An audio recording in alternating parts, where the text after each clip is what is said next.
लहानापासून मोठ्यांना पण आवडतील असे गुळ पोहे लाडू खूपच चविष्ट.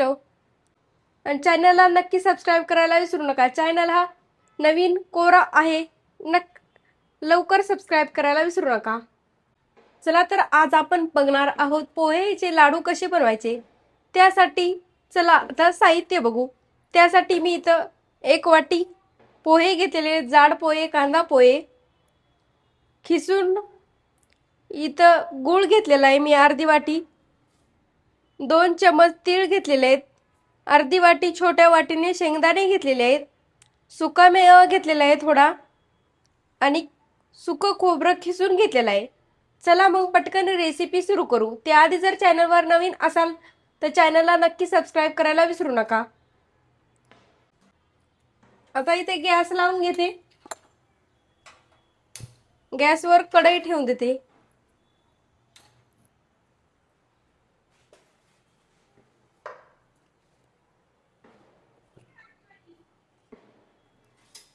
नंतर त्यामध्ये टाकून देते साजूक तूप.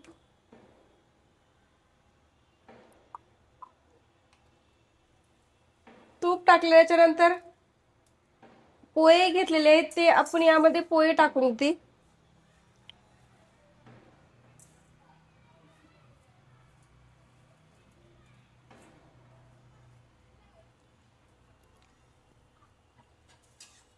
आणि पोहेला लालसर रंग येईपर्यंत पोहे भाजून घ्यायचे तुपामध्ये.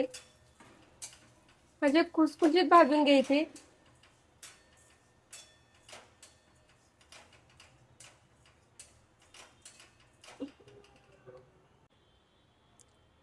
इथे पोहेला लालसर रंग यायला सुरुवात झालेली आहे आणि खुसखुशीत असे भाजलेले पण आहेत आपले पोहे.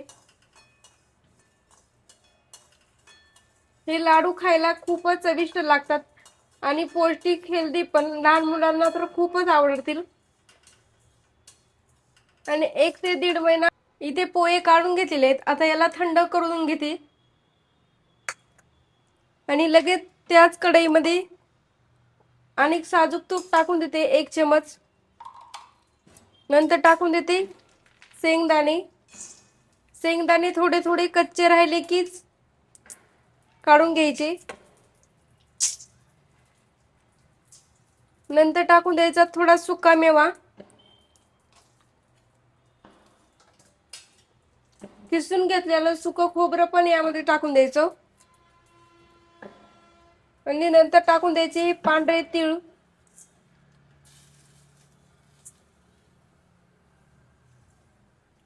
यांना पण भाजून घ्यायचं थोडं.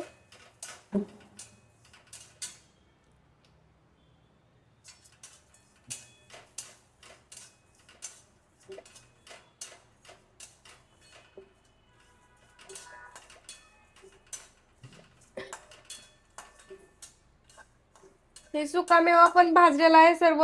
आता मी गॅस बंद करून घेते आणि काढून घेते. इथं पोहे आपले असे थंड झाले आहेत, पाहू शकता तुम्ही. आता याला मिक्सरच्या भांड्याला लावून घेते.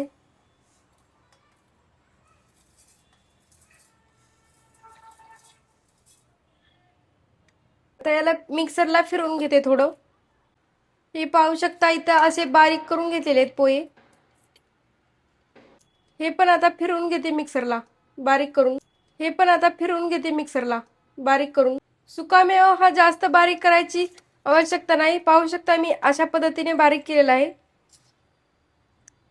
सुकामेवा पण या प्लेटमध्ये काढून घेते मी. आणि हा खिसून घेतलेला गूळ यामध्ये मिक्स करते. हे पाहू शकता तुम्ही असं मिक्स करून घ्यायचा.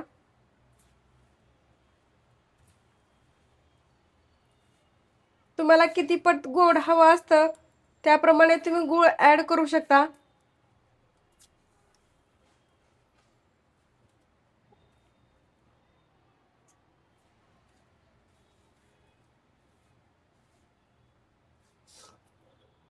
नंतर परत एकदा मी मिक्सरला फिरवून घेते. मिक्सरच्या भांड्यात टाकून. मिक्सरचं भांडं मोठं घ्यायचं कारण एकदाच हे सर्व जिन्नस मिक्स होतील. नंतर परत एकदा मी मिक्सरला फिरवून घेते हे मिक्सरच्या भांड्यात टाकून. मिक्सरचं भांडं मोठं घ्यायचं, कारण एकदाच हे सर्व जिन्नस मिक्स होतील. आता काढून घेते मिक्सरला फिरवून घेतल्याच्या नंतर. आता याचे गोळे बांधायला सुरुवात करायची. पाहू शकता तुम्ही असे एकाच हातामध्ये गोळे मावतील. आणि जर गोळे बसतच गेले तर थोडा तुपाचा पण हात लावून घ्यायचा. मी छोटालेच गोळे इथं बनवत आहे.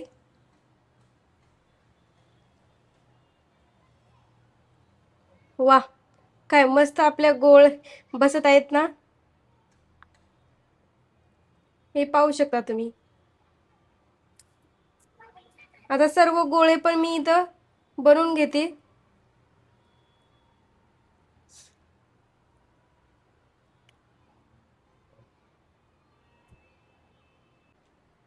इथे पाहू शकता असे आपले दाणेदार लाडू तयार झालेले आहेत पोहेपासून.